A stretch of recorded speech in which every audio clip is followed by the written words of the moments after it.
అయిపోయింది. ఒకటి వేసినా ఒకటి కావాలి. 3 దాన్ని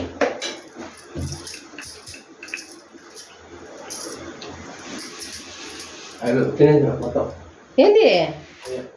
అవునా? నేను చెప్పలే, నేను చేసే లోపల తింటావు మామ అని.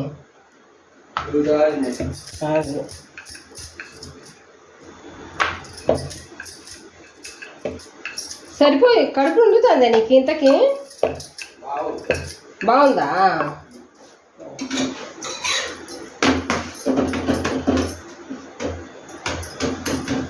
Hello friends, welcome to middle class family Mary Shankara. ఎలా ఉన్నారు? అందరు బాగున్నారా? నేనైతే చాలా బాగున్నానండి. మీరెంత బాగుండాలని మనస్ఫూర్తిగా కోరుకుంటున్నాను. ఈరోజు వ్లాగ్ అయితే మార్నింగ్ వ్లాగేనండి. వ్లాగ్లో ఆఫ్టర్నూన్ లంచ్ అయితే రెడీ చేస్తూ ఉన్నాను ఇక్కడ. ఇంకా మార్నింగ్ బ్రేక్ఫాస్ట్ అదంతా మా పిల్లలు మా ఆయన వాళ్ళు పెట్టించేసానమాట. వాళ్ళు తింటూ ఉన్నారండి. వాళ్ళు తింటూ ఉండగా నేను ఇక్కడ లంచ్కి అయితే ప్రిపేర్ చేస్తూ ఉన్నాను. ఇంకా ఫస్ట్ ఏంటంటే ఇక్కడ ధనియాల పొడి అయితే అయిపోయిందండి. మామూలుగా నేను ఎప్పుడు చేసినా కూడా ధనియాలు జీలకర్ర వేసి పౌడర్ చేసి పెట్టుకుంటాను కదా, అదైతే అయిపోయింది. ఇంకా మామూలుగా సపరేట్గా చేసుకున్న జీలకర్ర పౌడర్ అయితే ఉందన్నమాట. అందుకని ఇక్కడ నేను సపరేట్గా ధనియాలు అయితే వేయించుకుంటున్నాను. దూరగా వేయించుకుంటే సరిపోతుంది. ఇంకా ఇక్కడైతే నేను పన్నీర్ కర్రీ రెడీ చేస్తూ ఉన్నానండి. పన్నీరు అలాగే చపాతీ అనమాట. ఇంకా మార్నింగ్ అయితే మా ఆయన చెప్పాను కదండి, పెసలు శనగలు బాదం పప్పు అయితే తింటూ ఉన్నారు ప్రతిరోజు. ఇంకా మార్నింగ్ అయితే టిఫిన్ చేసే బాధ లేకుండా పోయిందనమాట. ఇంకా ఇక్కడైతే 2 ఆనియన్స్, ఒక 2 ఇంచులు అల్లము, ఒక 8 వెల్లుల్లిపాయలు తీసుకున్నాను. అలాగే ఇదిగోండి చెక్క, యాలకులు, లవంగాలు అయితే తీసుకున్నానండి. ఎందుకంటే గరం మసాలా కూడా అయిపోయింది, అందుకనేసి ఒకేసారి అందులోనే వేసేసాను అనమాట. చెక్క, లవంగాలు, యాలకులు అనమాట, మంచి స్మెల్ కోసం అనేసి. ఇంకా ఎలాగో గరం మసాలా అయితే వేయను కాబట్టి అందులోనే వేసి పేస్ట్ చేసేద్దాం అనేసి వేసి పక్కన పెట్టేశానండి. ఈలోపు ఇంకా ఫ్రిడ్జ్లో పెట్టుకున్న పన్నీర్ ఉంది కదండి, ఇది నేను తీసి ఒక 10 మినిట్స్ 15 మినిట్స్ అయితే అయిందండి. మనము ఫ్రిడ్జ్లో నుంచి వెంటనే తీసి కట్ చేసి ఆయిల్లో ఫ్రై చేసామంటే అది పొడి పొడిగా అయిపోతుందన్నమాట, సరిగ్గా వేగదు. నాకైతే ఇన్ని రోజులకు అర్థమైందండి. ప్రతిసారి నేను వేయించినప్పుడల్లా అది నల్లగా మాడిపోవడము, ఇలా అతుక్కోవడము, బాండీకి అతుక్కోవడము ఇలా జరుగుతూ ఉండేదన్నమాట. ఫస్ట్ టైము నేను ఇలా చేయడం వల్ల నాకైతే పర్ఫెక్ట్గా ఫ్రై అయితే చేసుకోగలిగానమాట. చూపిస్తానులేండి, చాలా బాగా వచ్చాయి ఫ్రై చేసుకుంటే మాత్రం. ఇదిగోండి సన్నగా పీసెస్ లాగా కట్ చేసుకుంటూ ఉన్నాను. పన్నీర్ అయితే ఒకటైతే సరిపోదండి మాకు మామూలుగా, ఎందుకంటే మా పిల్లలు బాగా తింటారు. ఈరోజు ఏమైందంటే మా పాప అయితే చాలా గొడవ చేసిందండి. ఇంకా పన్నీర్ కర్రీ చేశాను కదా, చపాతీ చేశాను అనమాట మా ఆయన కోసము. నువ్వు పన్నీర్ ఎందుకు చేసావు మాకు పెట్టనప్పుడు, ఇది అలా ఇలా అని చెప్పేసి అడుగుతూ ఉందన్నమాట. మా పాప అయితే చాలా గొడవ చేసిందండి. నేనైతే పెసలు తినమని చెప్పాను. అలాగే నైట్ చేసిన పులిహోర ఉందన్నమాట, నిమ్మకాయ రైస్ అయితే ఉందండి. అది మధ్యాహ్నం తిందాము, నైట్ తిందాము చపాతీలు, నేను నైట్ చేస్తాను అని చెప్పాను మా పాపతో. ఇంకా అంతేనండి, మూతంతా ముడుచుకునేసింది అనమాట మా పాప అయితే. ఇంకా గొడవ చేస్తూనే ఉంది. తనకి ఎగ్జామ్స్ అనే విషయం కూడా మర్చిపోయిందనమాట. తిండి విషయానికి వస్తే అన్నీ మర్చిపోతుందండి మా పాప అయితే మాత్రం. ఫస్ట్ తిండి, ఆ తర్వాత చదువు అంటుంది. నేనైతే ఫస్ట్ చదువు, ఆ తర్వాత తిండి అంటానండి. ఎందుకంటే లైఫ్ ఎక్కువగా ఉంది కదా మనకి, లైఫ్ లాంగ్ తింటూనే ఉండొచ్చు మనం మంచిగా. అంటే ఫ్యూచర్లో సెటిల్ అయినామంటే మనకు ఇష్టం వచ్చింది మనం తినొచ్చు అని చెప్తుంటాను మా పాపకైతే నేను. కానీ ఎన్నిసార్లు చెప్పినా తను అంతే అనమాట. తన మాట తనకే, తన ప్రవర్తన తనకే అనమాట, తన ఆలోచనలు తనకే. ఏదైనా ఒక మాట అనే ముందు కూడా ఆలోచించదు, వెంటనే అనేస్తుందన్నమాట. తెలిసి అంటుందో తెలియక అంటుందో అది దేవుడికి తెలియాలి, తనకే తెలియాలి. నేను ఏది చెప్పినా కూడా తను వినిపించుకోదనమాట. అలాగే ప్రవర్తిస్తుంది ప్రతి విషయంలోనూ. అలా అలా ఉంటుందండి తన మెంటాలిటీ అయితే. ఇంకా ఏం చేయలేము, చెప్తానులేండి మీకు ఇంకా తన గురించి. ఇంకా ఇదిగోండి ఫ్రై చేసేసాను, మంచిగా ఫ్రై చేసేసుకున్నాను కదా. ఒకటే వేసాను, రెండైతే తెప్పించానండి పన్నీరు ప్యాకెట్లు అయితే. ఇంకా ఒక పూటకే కదా అనేసి నేను ఒక ప్యాకెటే తీసుకున్నాను. ఇంకా మా పాప ఏంటంటే మార్నింగ్ అదే తింటాను, నేను మధ్యాహ్నం అదే తింటాను అని చెప్పేసి పట్టుకునేసింది. ఇంకా తనకి కూడా పెట్టాల్సి వచ్చిందనమాట.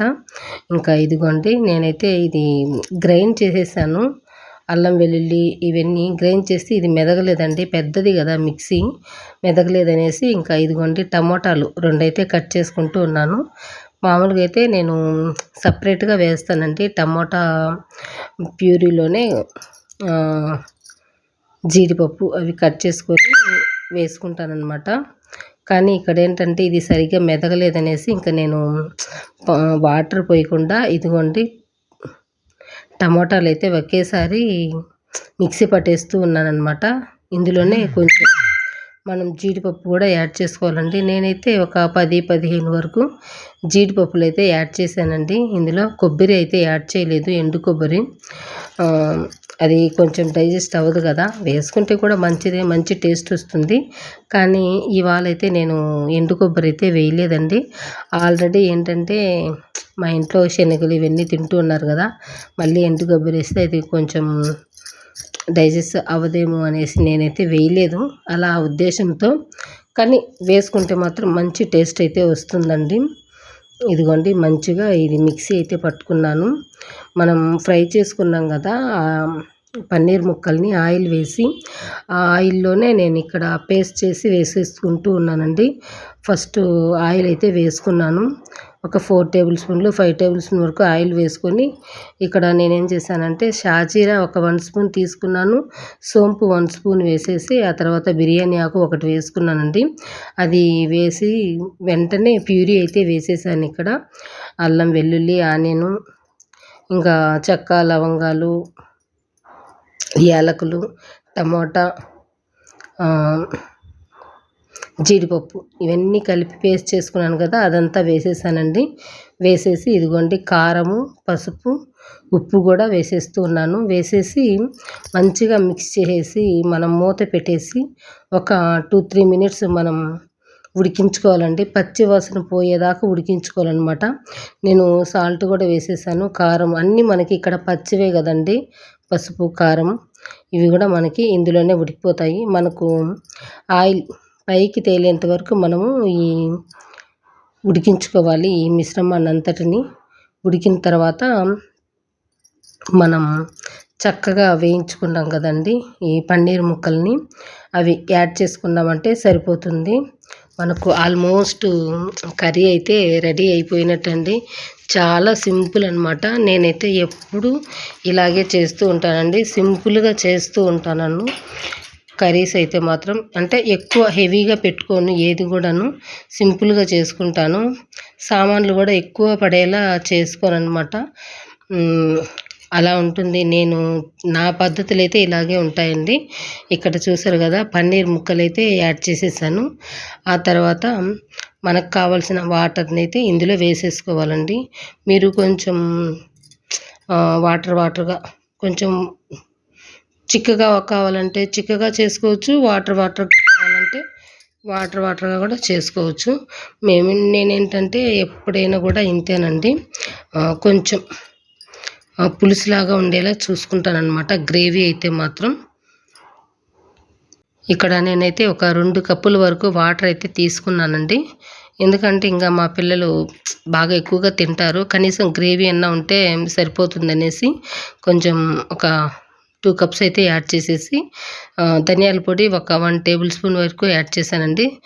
జీలకర్ర పౌడర్ వచ్చేసి ఒక 1/2 టీ స్పూన్ అయితే యాడ్ చేసేసాను. యాడ్ చేసేసి ఇదిగోండి మూత పెట్టేసి మంచిగా ఉడికించేసానండి. దగ్గర పడిపోయింది మనకు కర్రీ అయితే, చూసారు కదా. ఇంకా ఈ విధంగా ఉన్నప్పుడు మనం కస్తూరి మేతి ఒక 1 స్పూన్ యాడ్ చేసుకుంటే సరిపోతుందనమాట. ఆ తర్వాత కొంచెం కొత్తిమీర కూడా యాడ్ చేసుకుంటే సరిపోతుందండి. ఇంకా నేనైతే కొత్తిమీర ఏమి యాడ్ చేయలేదు, ఎందుకంటే ఇంకా టైం అయితే సరిపోదు, టైం తక్కువగా ఉంది. ఇంకా చపాతీలు కూడా చెయ్యాలి, అందుకనేసి ఇంకా నేనైతే ఇంకా కొత్తిమీర తీసి అది కట్ చేసుకొని వాడిపోయిన ఆకులన్నీ తీసి అదంతా క్లీన్ చేసుకొని చేయాలంటే ప్రాసెస్ అయితే అవుతుంది. ముందుగానే తీసి పెట్టుకుని సరిపోయిండేది, కానీ ఇక్కడ నేనైతే తీసి పెట్టలేదు కాబట్టి వేయలేదండి. వేసుకుంటే చాలా బాగుంటుంది, కలర్ఫుల్గా ఉంటుందన్నమాట. టేస్ట్ కొంచెం ఏదైనా ఒకటి యాడ్ చేసామంటే మనకు మారుతుంది కదా డిఫరెంట్ అయితే. ఇంకా అలా అనమాట. నేనైతే కర్రీ చేసి పక్కన పెట్టేశానండి. ఇంకా గ్యాస్ పైన బాండీ అయితే పెట్టేసుకున్నాను. పెట్టేసి ఇదిగోండి చపాతీ కోసం కలుపుతూ ఉన్నాను. పిండి అయితే ఇది మేము ఆడిచ్చిన గోధుమ పిండి అండి. ఇందులో నేను కొంచెం ఒక 1 టేబుల్ స్పూన్ వరకు నెయ్యి అయితే యాడ్ చేసుకున్నాను. యాడ్ చేసుకొని కొద్దిగా వాటర్ వేసుకొని మంచిగా అయితే కలిపేస్తూ ఉన్నానండి. అంటే అప్పటికప్పటికే కలిపి చేసేస్తూ ఉన్నానన్నమాట. కొద్దిసేపు ఒక 10 మినిట్స్ నానబెడితే ఇంకా మెత్తగా వస్తాయి చపాతీలు అయితే. నేను ఇంకా టైం లేదు కాబట్టి వెంటనే ఇదిగోండి చేసేస్తూ ఉన్నానన్నమాట చపాతీలు అయితే. ఇది మనకు కొంచెం గట్టిగానే వస్తుందండి చపాతీ, ఎందుకంటే బయట కొనింది కాదు కదా. బయట కొన్న గోధుమ పిండిలు అయితే మనకి మైదా పిండి యాడ్ చేస్తారు కాబట్టి మనకి చపాతీలు మెత్తగా వస్తాయండి. ఇది ఆడిచ్చింది కాబట్టి ఫ్రెష్గా ఉంటుంది కాబట్టి మనకి రొట్టెల్లాగా వస్తుందన్నమాట. కానీ చపాతీకి మాత్రం పన్నీర్ కర్రీకి మాత్రం రొట్టెలాగే ఉండాలండి. మనం ఇందులో ఆయిల్ వేసి చపాతీలు చేసుకున్నాము అంటే ఎక్కువైపోతుందనమాట. తిన్న ఫీలింగ్ అయితే అనిపించదు. ఆల్మోస్ట్ అయితే మేము అలా కూడా ట్రై చేసాము, కానీ ఆయిల్ లేకుండా చేస్తే మాత్రం చాలా బాగుంటుంది. టేస్ట్ అయితే ఇంకా బాగుంటుందండి, అసలు తింటూ ఉంటే చాలా బాగుంటుంది. నేను కొద్దిగా నెయ్యి వేశాను కలిపేటప్పుడు చపాతీ, అంతే. ఇంకా పెనం పైన నెయ్యి అయితే అస్సలు వేయలేదు. కొంచెం మంట తగ్గించుకుంటూ కొంచెం హై ఫ్లేమ్లో పెట్టుకుంటూ చపాతీలు అయితే ఇక్కడ చేసేసానండి. ఇంకా మా ఆయన అయితే పెసలు నానబెట్టి ఇచ్చాను కదండి, అవి సగం తిని నాకు పళ్ళు నొప్పులుగా ఉన్నాయి, నేను స్కూల్లో తింటాను, క్యారీ పెట్టించి ఇవ్వు అన్నారు. సరేలేండి అని చెప్పాను. ఇంకా నేను చపాతీలు చేస్తూ కర్రీ చేస్తూ ఉండగా అటు ఇటు తిరుగుతూ నాతో మాట్లాడుతూ సగం పెసలు కూడా తినేశారు అని చెప్తూ ఉన్నారు. నాకైతే డౌట్ వచ్చేసింది, కడుపు నిండుతుందా అండి నీకు అనేసి అడుగుతూ ఉన్నాను. పెసలు తినడం వల్ల ఆకలి ఏం వేయట్లేదు కదా మధ్యాహ్నానికి అని అడుగుతూ ఉన్నానన్నమాట. మా ఆయన అయితే లేదు బాగుంది, నాకు ఇలాగే బాగుంది అని చెప్తున్నారు. మార్నింగ్ అయితే ఆల్మోస్ట్ టిఫిన్ అయితే చేయట్లేదండి, ఒకేసారి మధ్యాహ్నానికి చేస్తూ ఉన్నాను. ఇంకా మార్నింగ్ అయితే ఇవన్నీ రెడీ చేస్తూ ఉంటాను. పెసలు ఎగ్స్ 2 ఇస్తానండి కంపల్సరీగా. 2 ఎగ్స్, పెసలు, శనగలు, బాదం పప్పు, అలాగే జీరా వాటర్, ఇవి మార్నింగ్ అయితే మా ఆయన బ్రేక్ఫాస్ట్ అయితే. ఇంకా మధ్యాహ్నానికి ఇదిగోండి చపాతీ పన్నీర్ కర్రీ అయితే చేసి క్యారీ అయితే పెట్టిచ్చేస్తూ ఉన్నాను మా ఆయన ఇంకా స్కూల్కి అయితే వెళ్ళారండి. ఇంకా మా పిల్లలకి ఏంటంటే ఎగ్జామ్స్ అండి స్టార్ట్ అవుతూ ఉన్నాయన్నమాట. అంటే ఈరోజే ఎగ్జామ్ అండి. ఇంకా ఇది నిన్నటి వ్లాగ్ కదా, మీతో షేర్ చేసుకుంటూ ఉన్నాను. నిన్న ఇంట్లోనే ఉన్నారు పిల్లలు చదువుకుంటూ, అంటే ప్రిపరేషన్ హాలిడే అయితే ఇచ్చారంట, చదువుకుంటూ ఉన్నారు. బాబు అయితే ఈ మధ్య జ్వరం వచ్చింది కదండి, తనకి దగ్గు కఫం అవి ఎంత ఉన్నాయి, ఇంకా చదువుకుంటూ దగ్గుతూ ఉన్నాడనమాట మా బాబు అయితే. ఇంకా నేనైతే చూడలేక ఇదిగోండి అల్లం కషాయం అయితే చేసి ఇస్తూ ఉన్నాను. 1 గ్లాస్ వరకు వాటర్ తీసుకున్నానండి. కొద్దిగా అల్లం తీసుకొని మంచిగా మరిగించేసాను. అవి సగం అయ్యేదాకా మరిగించేసి కొంచెం అంత వేడిగా లేకుండా అంత చల్లగా లేకుండా మనం తాగటానికి వీలుగా ఉండేలాగా చేసి అయితే ఇచ్చేసాను. ఇంకా మా పాప మా బాబు అయితే ఇద్దరు చదువుకుంటూ ఉన్నారండి. ఇంకా వాళ్ళిద్దరికీ లెమన్ రైస్ అయితే పెట్టేశాను. ఇంకా పెసలు ఉన్నాయి కదా, అవేం తినలేదనమాట వాళ్ళు. చపాతీ మా ఆయనకి 3 చపాతీలు పెట్టించాను. ఇంకొక చపాతీ ఉంటే మా పాపను తినమని చెప్పేసానండి. ఇంకా తను గొడవ పడి నాకు కావాలి అని చెప్పేసి అనింది కదా, నువ్వు తినేసేయమ్మా అని చెప్పాను. ఇదండి ఈరోజు వ్లాగ్ అయితే. నెక్స్ట్ వ్లాగ్తో మళ్ళీ కలుసుకుంటాను. థ్యాంక్ యూ అండి.